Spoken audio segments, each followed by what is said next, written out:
அதில் நான் இங்கே வந்து இவர் பினராயி விஜயன் அவர்கள் வந்து பேசின பேச்சு வந்து I am very grateful to Pinarayi Vijayan, many other people, Achinathan sir, and even DYFI people. They took it up as a cause, and I was stunned. And they took it up as a cause, and I thank all of them for being with us. It's only by accident that I'm wearing this color. உங்களை விட பெரிய பொட்டு வச்சவங்க இல்லை நாமம் போட்டவங்க இருக்காங்க, அதாவது நெத்தியில நாமமும் பட்டையும் போட்டு இருக்கிறவங்க, அவங்க வேற மாதிரி சொல்றாங்க. நான் என்ன பண்றேன், படம் நடத்தினது வந்து இங்க ஜேபிஆர் அவருடைய காலேஜ் வளாகத்தில் செஞ்சோம். அது அவருடைய பேருதவிக்காக நன்றி சொல்ல கடமைப்பட்டிருக்கிறேன். அவருடைய மகள் ரெஜினா அவர்கள் அந்த இடத்த அதை பூரா நாங்கள் ரணகளம்னு சொல்லுவாங்களே அந்த மாதிரி பண்ணிட்டோம். நாங்கள் அந்த இடத்த என்ன பக்கத்தில் தீயணைப்பு படையெல்லாம் ஏதோ பெரிய யுத்தம் நடக்குதுன்னு நினச்சிட்டு அங்கே வருவாங்க. பட் பர்மிஷனோட தான் செஞ்சோம், அதனால பதட்டம் இல்லாமல் போனது. இதற்கு நியூசிலாண்டிலேருந்து வந்தவங்க அந்த பாதுகாப்பாக அந்த வெடிமருந்துகளை எல்லாம் உபயோகித்தாங்க. சட்டப்படி தருவிக்கப்பட்ட துப்பாக்கிகள் எல்லாமே இதில் பயன்படுத்தப்பட்டிருக்கு. அதனால தான் ரொம்ப உழைப்பு பல டெக்னீஷியன்ஸோட. அதையெல்லாம் சொல்லி பெருமைப்படுற நேரத்துக்கு பதிலாக வேற விவாதங்களில் ஈடுபடும் நிலைமை வந்து விட்டது. இது எப்பவுமே ஒரு பாலச்சந்தர் அவர்கள் அரங்கேற்றம் எடுத்த பொழுது அது எப்படி நீங்க எடுக்க போச்சுன்னு சொல்லி பல பேர் திட்டினது எனக்கு ஞாபகம் இருக்கு. ஏன்னா அவ்வை சண்முகி படத்துல எப்படி நீங்க என்ன யாரை கிண்டல் அடிக்கிறீங்க அப்படின்னு சொன்ன சில பிராமணர்களுக்கு அதில் பெருங்கோபம் வந்தது. ஒரு முறை முஸ்லிமுக்கு வருகிறது, ஒரு முறை கிறிஸ்துவருக்கு வருகிறது. நாங்கள் சொல்ல நினைப்பது எங்களுக்கு யார் மேல அன்பு குறைவு கிடையாது. தேவர் சமூகத்தை பற்றி ஒரு படம் எடுத்தால் அதில் கடுமையான விமர்சனங்கள் இருந்தன. கடைசி வரிகள் வந்து விமர்சனம்னு எடுத்துக்கிட்டா அது விமர்சனம் தான். என் தம்பியை பார்த்து தலைவாரிக்க சரியான்னு சொல்றது வந்து விமர்சனம்னு எடுத்துக்கிட்டா விமர்சனம். குளிச்சுட்டு வா தலைவாரிக்க ஸ்கூலுக்கு போறதுக்கு முன்னாடி அப்படியே போகாதேன்னு சொல்றது வந்து விமர்சனமா தம்பி எடுத்துக்கிட்டா நான் என்ன சொல்ல முடியும்? ஆனால் அது பின்னால் ஒரு அக்கறை இருக்கிறது என்பதை தம்பி உணர வேண்டும். உணர்வான். கல்வியும் எங்கள் அன்பும் பரஸ்பரம் உள்ள அன்பும் வளர வளர இந்த சந்தேகங்கள் நீங்கும் என்பது என்னுடைய தாழ்மையான கருத்து. நான் ஒன்று சொன்னேன், அன்பு நான் தருகிறேன், திருப்பி அது வருதான்னு கணக்கு புஸ்தகம் வச்சு பார்த்துட்டு இருக்க முடியாது. தம்பி விஷாலுக்காக வாதாட நான் தயாரா இருக்கிறேன். வாதங்களை ஏற்றுக்கொண்டால் சந்தோஷப்படுவேன்.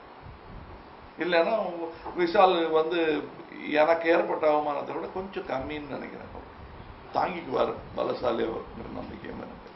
இப்போ நான் என்னை விட சுயநலவாதி யாரா இருக்க முடியும்? இப்போ நல்லா ஓடிச்சுன்றதுக்காக வேற நட்சத்திரங்களை போட்டு என்னுடைய படத்தின் நடிகர்கள் நாளைய நட்சத்திரங்கள் என்று சொல்லிடுறேன். நான் அது நான் என்னுடைய திமிரில் சொல்லலை, செருக்கில் சொல்லலை, அவர்களுடைய திறமையை பார்த்து சொல்லுகிறேன்.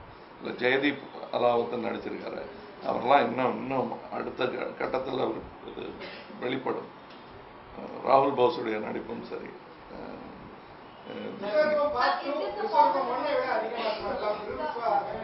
அதான் எங்களுடைய முயற்சி, அது நீங்க தான் சொல்லணும்.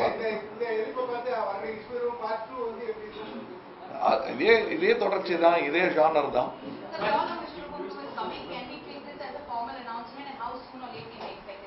You can take it as a formal announcement. விஸ்வரூபம் 2ஆம் பாகம் வரும். ஏன்னா என்ன கதை சொல்லி முடிக்கணும். அந்த you must give me the opportunity to completely tell my story as a storyteller. I think then you will understand how much I love everyone.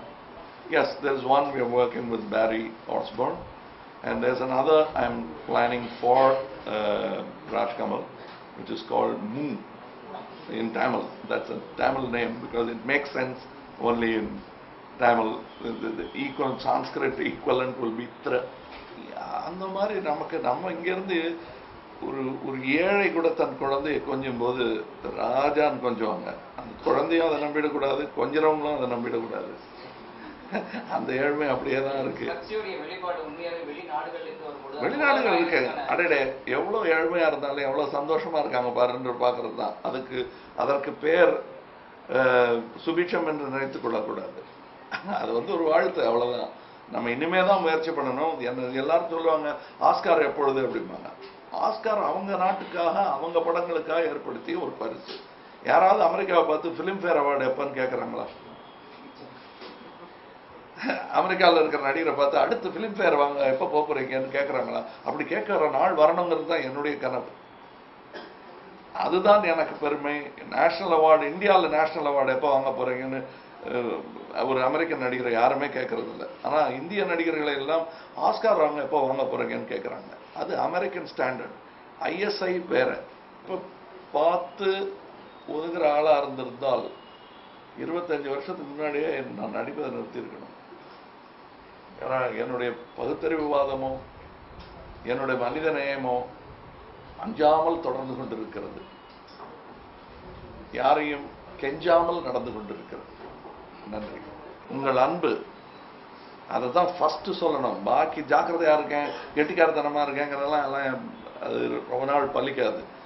இந்த பலம் எனக்கு கொடுத்திருக்கும் பலம் தனியா ஃப்ரெண்ட்ஸ் கிட்ட பார்க்கும்போது பல முறை கண் கலங்கிட்டேன். அதனால இப்போ ஒத்திகையோட வந்திருக்கிறதுனால இங்க கண் கலங்கல. நான் அதெல்லாம் நான் பார்த்ததே கிடையாது என் லைஃப்ல. அதற்கு இந்த விபத்து, இந்த ஆபத்து, அதை எப்படி வச்சுக்கிட்டாலும் இதெல்லாம் எனக்கு இந்த தரிசனம் கிடைக்க ஒரு வாய்ப்பு. நான் கோவிலுக்கெல்லாம் போய் தரிசனம் பார்க்கறது இல்லை. அது இனிமேலும் வராது என்ற நம்பிக்கை எனக்கு இருக்கிறது. இந்த தரிசனம் நான் கண்டேன்.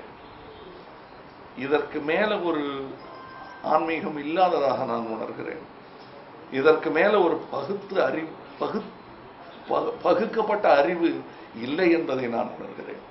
உங்கள் அன்பு எனக்கு புரிகிறது. அது நிஜம். அதில் மாயமில்லை, மந்திரம் இல்லை, பொய் சத்தியங்கள் ஏதுமில்லை, வரமில்லை.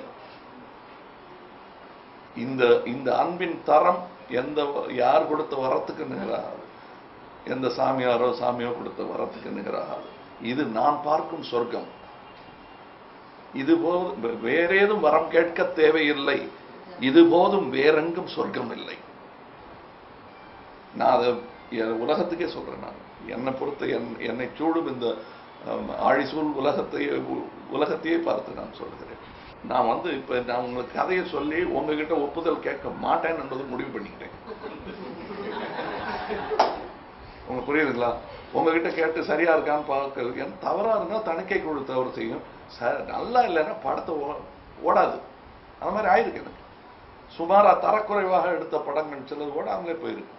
தரக்குறைவுன்னு நீங்க எப்படி சொல்றீங்கன்னு என் டெக்னீஷியன் சொல்லலாம். ஏதோ ஒரு தரம் குறைந்தாலும் இதுல அதாவது உப்பு ஜாஸ்தியானாலும் உணவு கெட்டு போயிடுது இல்லையா? பாக்கி அதுல இருக்கிற புலால் நல்ல ருசியில் இருக்கும், அரிசி நல்ல ருசியில் இருக்கும்.